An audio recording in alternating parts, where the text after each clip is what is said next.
as well. And, mom and dad missing Halloween.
Our Director of Regional Stewardship, Ish Herrera, It's going to be followed by a panel of community leaders. Okay.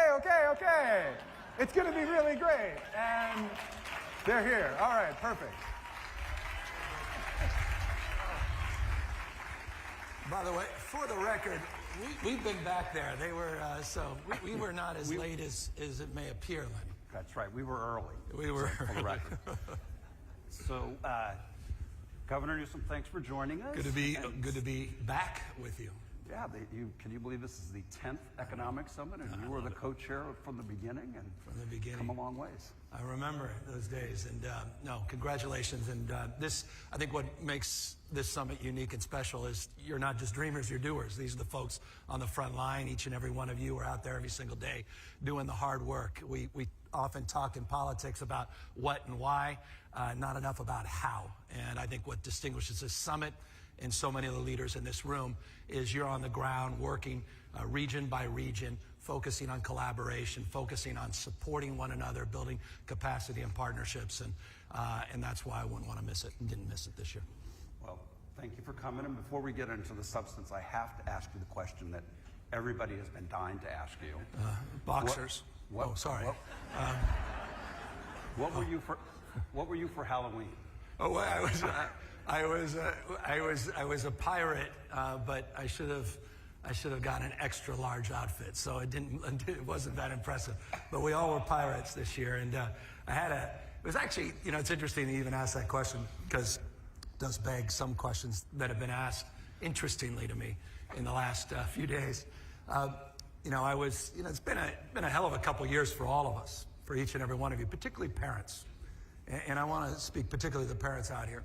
The fits and starts at schools, the stresses of balancing your responsibilities at work and also your responsibilities at home. And I'd extend those responsibilities particularly to fathers that may not be doing as much, let's be honest, as the moms have been doing in the last few years. And balancing the responsibilities at home. And, I've been on this damn treadmill. We've gone from crisis to crisis, and from wildfires, extremes, from droughts and social justice and unrest. Obviously with COVID, had this recall you may have read about.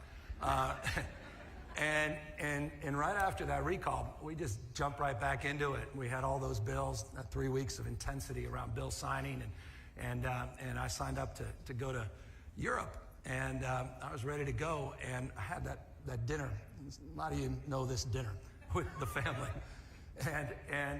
and the kids, literally, they kind of had an intervention. They said they couldn't believe that I was going to miss Halloween. And we got a 5-year-old, the oldest is 12, 4 young kids. And I'm defending myself. I got to go, honey, this and that. And my wife was going to go as well. And, mom and dad missing Halloween. For them, it's like worse than Christmas, missing Christmas.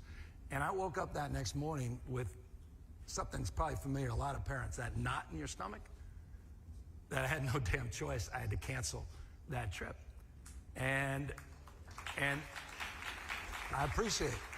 And so not only did I get that costume, not only did I go trick-or-treating, I enjoyed the weekend. All 4 play soccer at the Boo Fest. Anyone from Sacramento knows what the Boo Fest is, this big soccer tournament.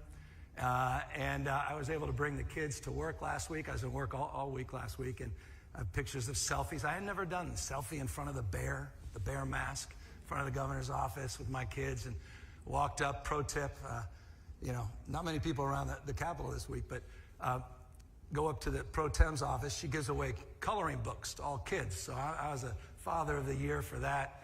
And we've been just diving deep into port issues, diving deep into my biggest anxiety, which is the winter surge. Focus on that. Issues of vaccine boosters, not just boosters, but making sure we get more of the unvaccinated vaccinated, including 5 to 11. Focusing on the budget. Budget for me is due in a few weeks. Next year's budget. I got to get to the printer in the next few weeks, and catching up after a pretty intense period of time with the family, myself, my team, and it's been probably the most productive week I've had since I've been governor. That's great. Well, You weren't abducted by aliens or had... No, there were some Twitter accounts that I think we'd all do well taking some time away from social media. That was just a thought. A hell of a thing.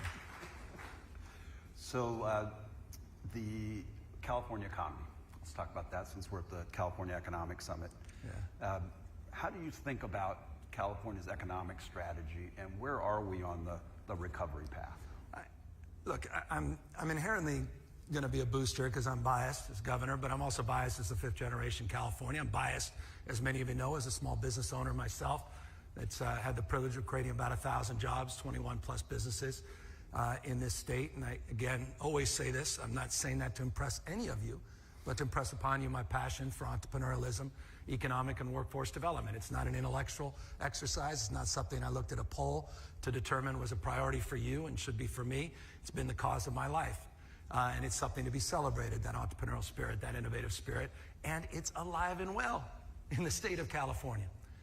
And let me just back that up, because these are things you don't see on One American News and, Fox. California has no peers, continues to have no peers. We are world-beating in terms of our economic growth. In the last 5 years, no other Western democracy has outperformed the state of California. The United States has not. Germany, Japan, the UK, no other Western democracy has outperformed this state in your economic output. 21% GDP over the last 5 years. With all due respect to states like Texas, eat your heart out, a modest 12%.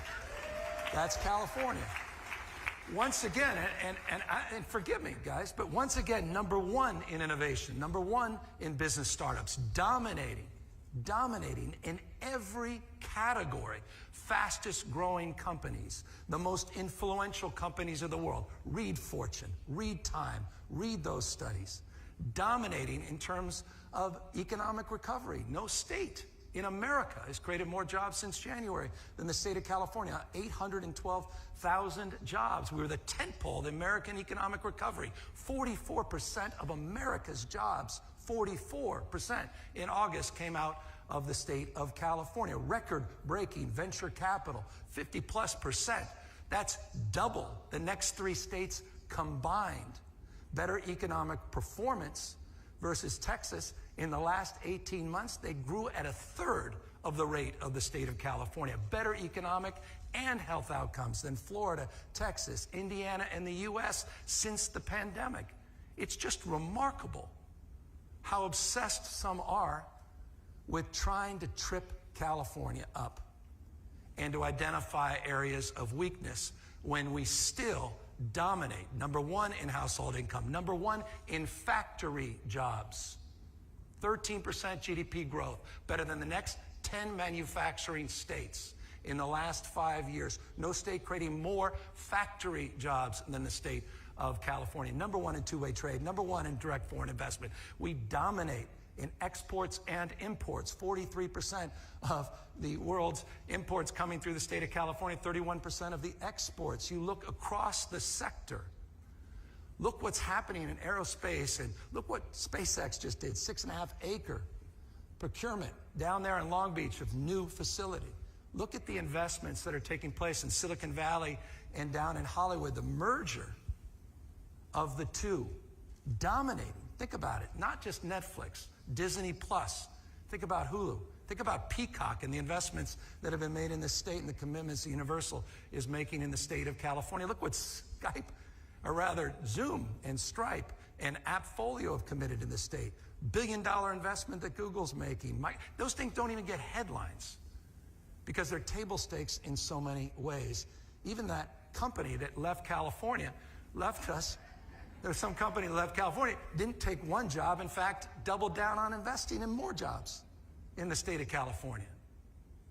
50% increase in productions coming out of the Tesla facility based on their new commitments. They opened a new factory down in Southern California, about 1,000 new jobs, new R&D investments here in the state of California. Still have 35,000 folks that work here. By the way, there's 34 EV manufacturing companies besides Tesla in the state of California, dominating in electric vehicles and green energy. So I honestly, and no BS, I know I lost half of you on this, but it's a point of pride. Every single thing I just said, look it up, facts.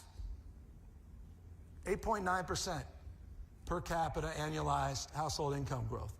It's just these things don't exist in other parts of the country and around the rest of the world. That's your state. Number one, in so many categories, yes, we struggle in other areas, and that's what you're all about. But I'm really, really proud of the resiliency of all of you, the resiliency of our business leaders, and the resiliency of 40 million Californians that are responsible for all of those data points that I just advanced. You know,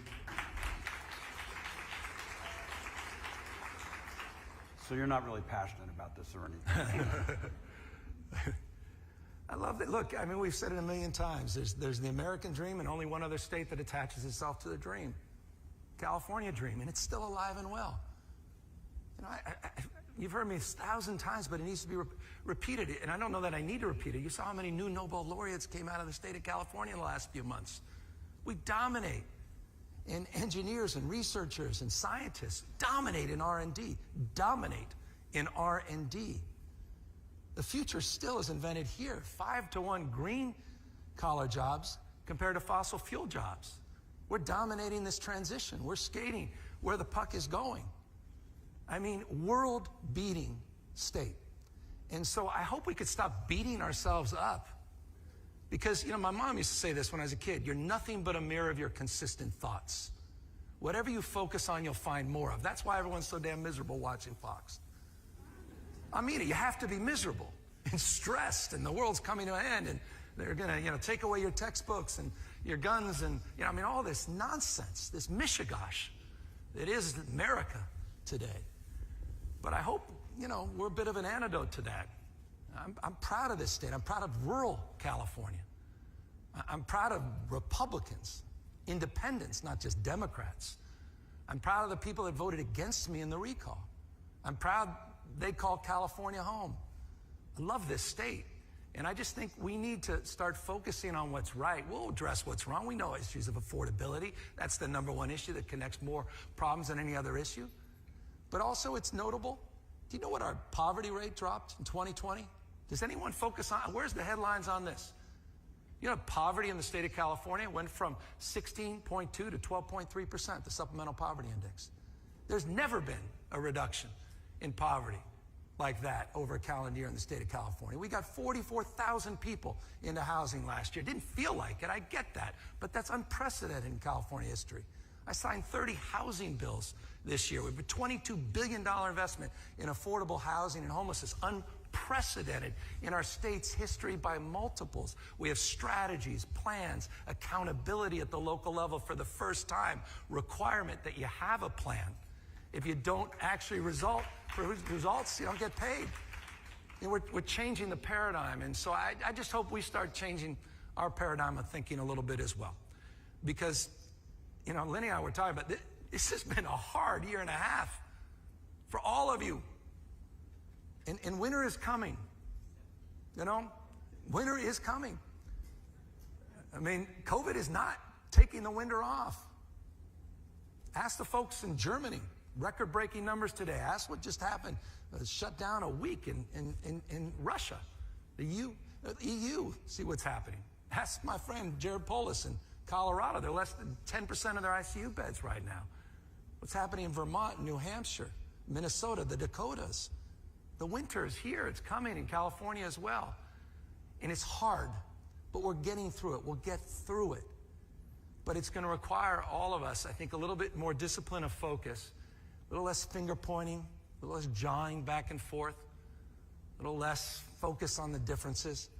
And again, what defines this conference is this bottom-up notion, this regionalization framework, this notion of collaborations and partnerships. And Lenny, I know we should segue, but one of the things I'm really proud of in this budget, which, by the way, $80 billion operating surplus, unprecedented in U.S. history, your budget.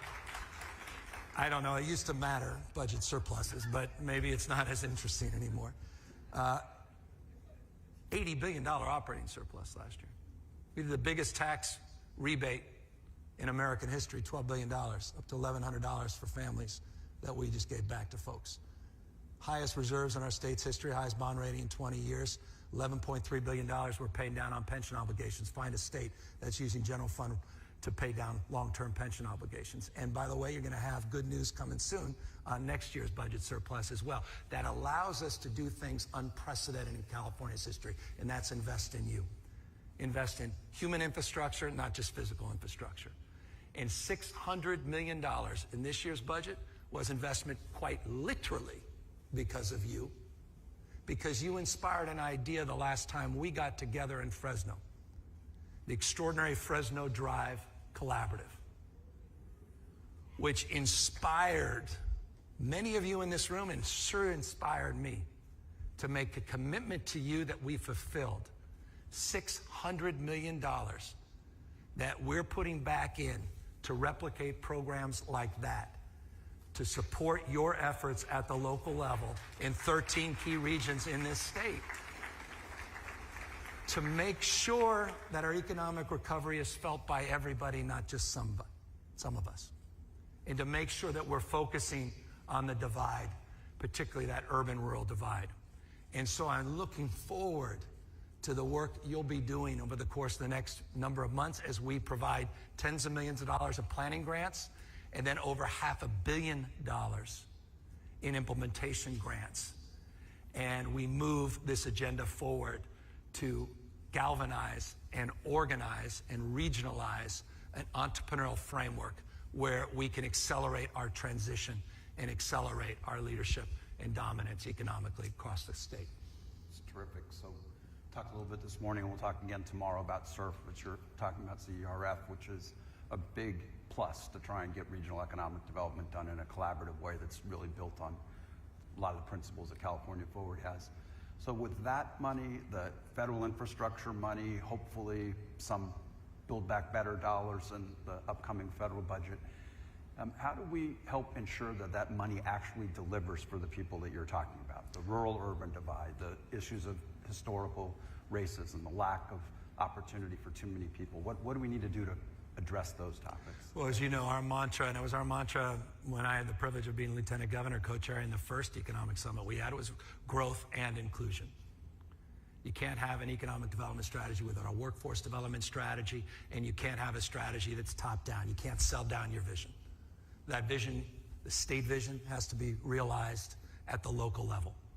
I say it all the time, localism's determinative. But localism defined by a regional framework and recognizing the unique regional characteristics of this state. So often in Sacramento we talk about the aggregate. None of you live in the aggregate. You live somewhere in the state, you do business somewhere in the state. There's strengths and weaknesses that are defined distinctively. That's why our approach to COVID has been bottom up similarly. And our approach to economic and workforce development needs to be defined accordingly. What I love about the Fresno Drive, what I love about happening with the Better Bakersfield efforts and Kern is this framework of partnership, public-public partnership, not just public-private. Partnering with community colleges, our extraordinary public universities, CSU, UCs, developing collaborations, and extending our capacity by connecting more dots.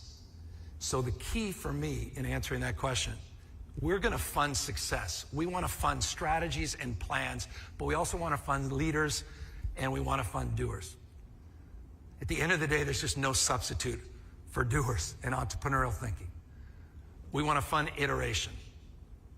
We want folks that have a mindset of, ready, fire, let's go. I don't want to wait for the perfect.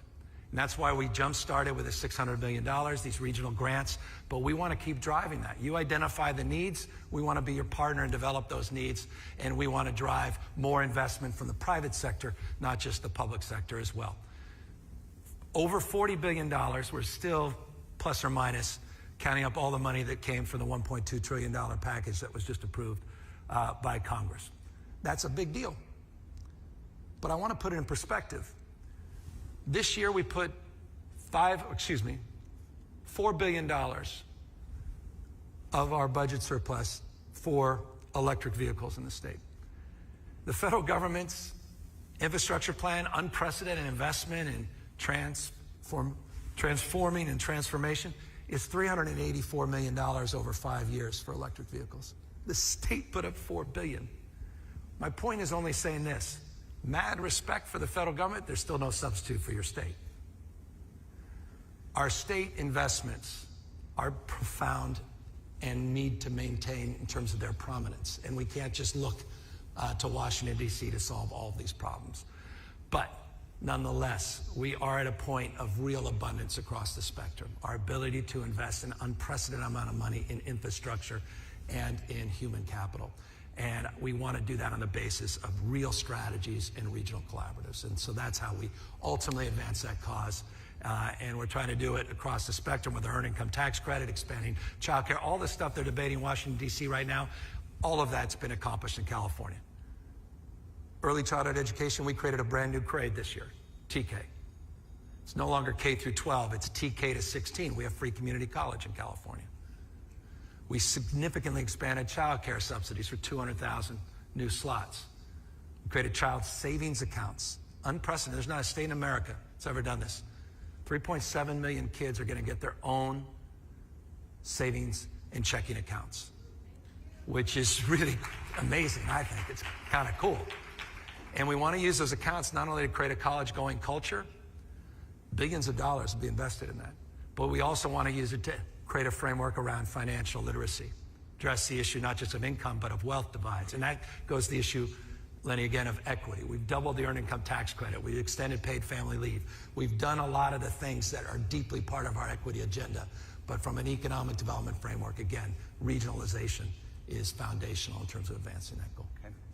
One other core element of that economic development is that it not only needs to be vibrant and growing and inclusive and equitable, but also needs to be sustainable and resilient given everything that we see hitting us, from wildfires to mudslides to rising sea levels and things. So how does the state, and how should we be thinking going forward about embedding sustainability and the transition into our plans? So California Forward helped co-sponsor a deliberative poll that I sent you the results of that talked about widespread bipartisan support for climate, more government intervention climate, but want to make sure that it's done in a way that is affordable and helps people who are going to be disadvantaged transition. So how do we think about those things? I was talking to my staff the other day about our MOU under 2, where we have 235 subnational organizations that have signed up, and we were looking forward after the 6th assessment to going to COP in Glasgow,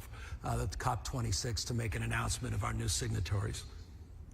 And my staff went, "What did you just say?" I said, "Well, you know, our MOU under 2, or at least to get 1.5, to hold to 1.5 degrees. They said, "Is that Celsius or Fahrenheit?" I said, "Celsius." I said, "What is Celsius?" MOU, memorandum of understanding, under 2. Okay. I mean, the language we use on climate is an abomination. And so we need to start changing language and use human speak. It's about extremes, extreme weather. It's about lifestyles. It's about traditions. Ask the folks in Greenville about traditions and lifestyles. Greenville was wiped off the map.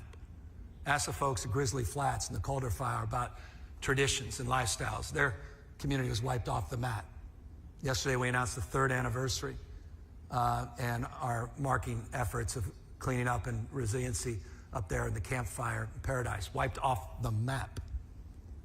That's climate change. Our kids are, their lungs are filled with smoke. We're heating up, we're choking up, we're burning up as a state. My kids are likely, your kids, not my grandkids, not your our kids are likely to live in a world with average temperatures, Fahrenheit, 8 degrees average hotter than they are today. What more damn evidence do you need than your own eyes? You may not believe in climate change, climate science, global warming. You have to believe your own eyes. And so we're the tip of the spear in terms of the consequences of our neglect to decarbonize. We have to be on the leading edge of the solution, and we are. We're the first state in the United States to require all vehicles purchased, new vehicles by 2035 to be alternative fuel vehicles. You saw the automobile companies catch up to that and mark a commitment to align with California. We're the first oil-producing state in U.S. history to announce a future without oil and actually created a date where we will no longer extract fossil fuels in this state. We just did. I know that's tough on folks. That's why we're putting unprecedented money in real transition dollars and resiliency. It's part of the $600 million we put out for planning grants to accelerate transitions. This state is doing some remarkable things, and I'm really proud of that. But perhaps most significantly this year, we put $15 billion of general fund up to make California more future-proof by focusing on resiliency.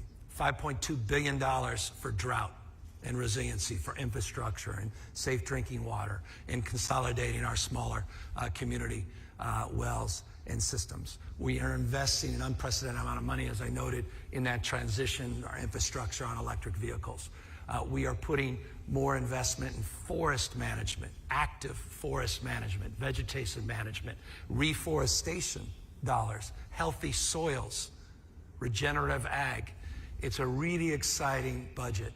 And again, that budget is larger than any other nation's investment that we've ever seen in this space. And I think change the language, continue the investments, and focus on how our economy is strengthened by this transition and not burdened in any way, shape, or form. Okay. It's obviously premature to talk about what the budget's going to be, but as you're looking into the next year, you still have, when you did the State of the State a couple of years ago, the whole State of the State was on housing and homelessness as a core affordability and human issue facing the state.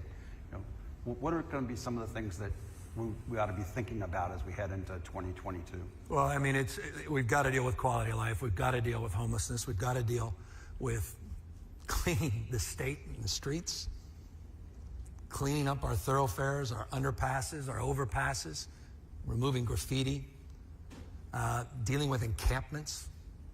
We put $1.1 billion up for an initiative called Clean California. Caltrans' biggest investment ever was $90 million to clean up thoroughfares. We put $1.1 billion this year. We've identified 100 encampments that are priority encampments, working with local officials as a dynamic list to start working to clean up encampments in a thoughtful and strategic way. We put $3 billion. This is the most significant investment since the infamous 1967 budget. By the way, I just read a wonderful paper about Ronald Reagan, Governor Reagan's 1967 budget, where he infamously and notably began the process of completely crippling our capacity to address the mental health issue by defunding state hospitals and the system. This is the most significant new investment on mental health housing, board and care housing, housing for conservatorships, $3 billion targeted specifically at new slots, new opportunities in that space. We put $6 billion, $5.8 billion for HomeKey. Some of you may know a little bit about HomeKey. We started buying hotels and motels last year. Seemed an opportunistic time to do it in the midst of the pandemic. A lot were vacant, a lot of people were desperate, a lot of small business owners that were very happy that someone was going to come in and purchase those assets.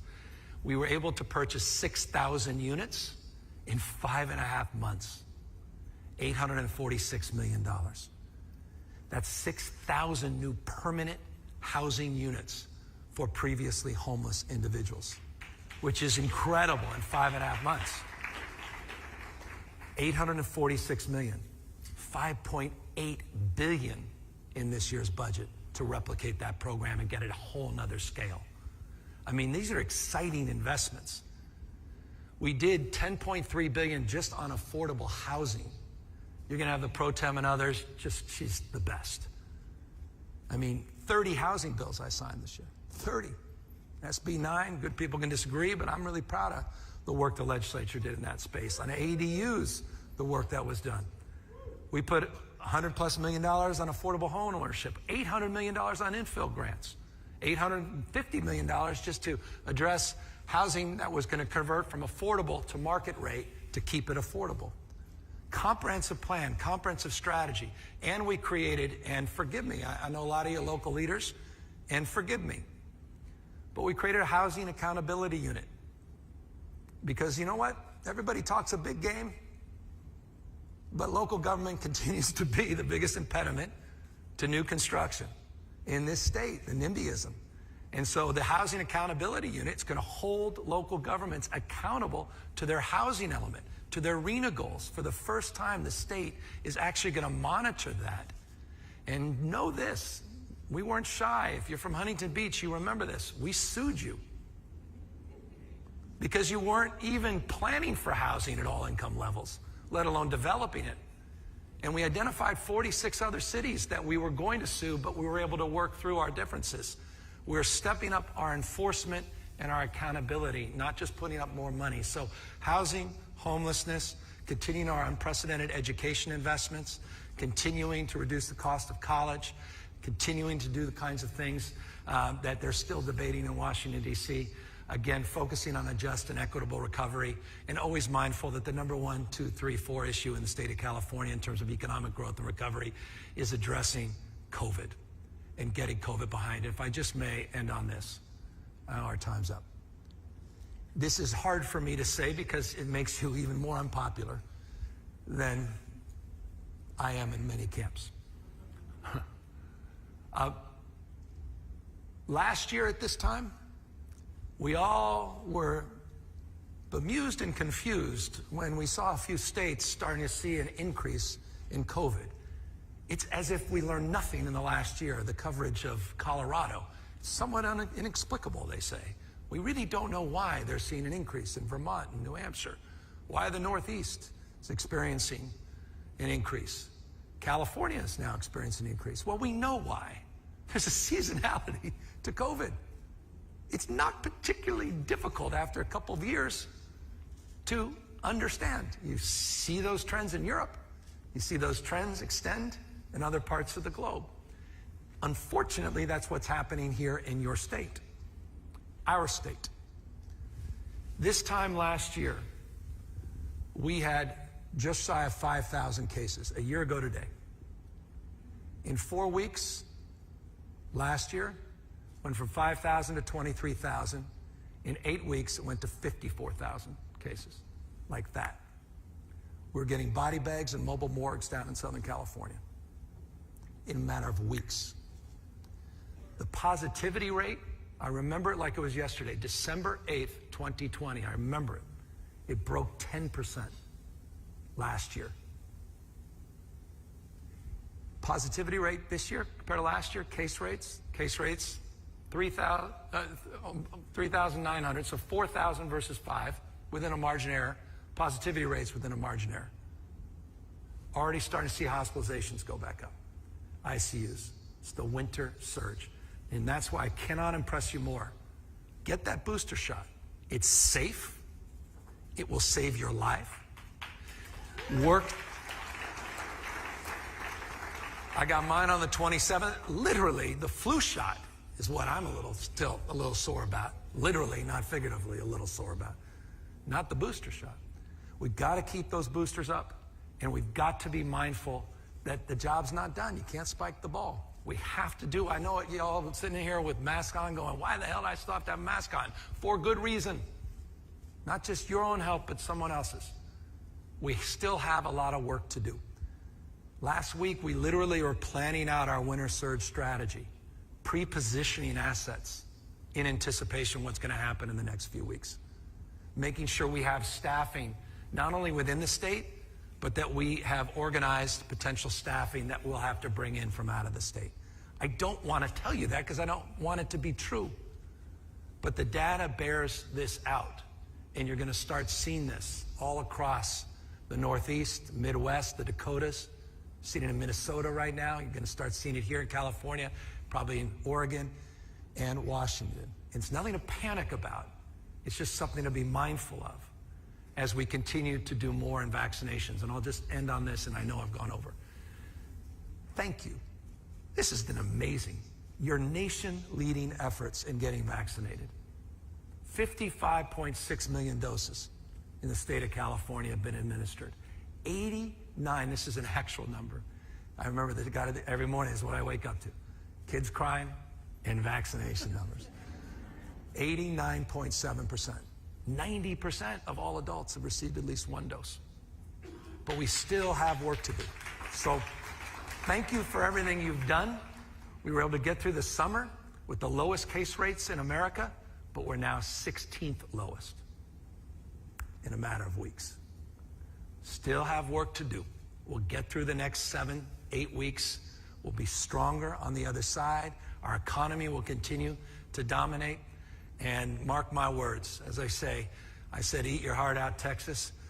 But Lenny, eat your heart out, Texas, and I'm going to now, a little punctuation, especially Florida. Because California continues to dominate in every category. I appreciate all of you. Thank you for all your incredible work. I'm really proud of you. And thank you for the privilege of this conversation. Thank you all. Thanks, sir.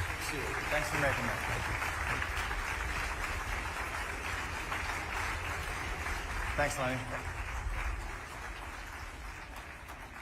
All right, so as promised, lunch and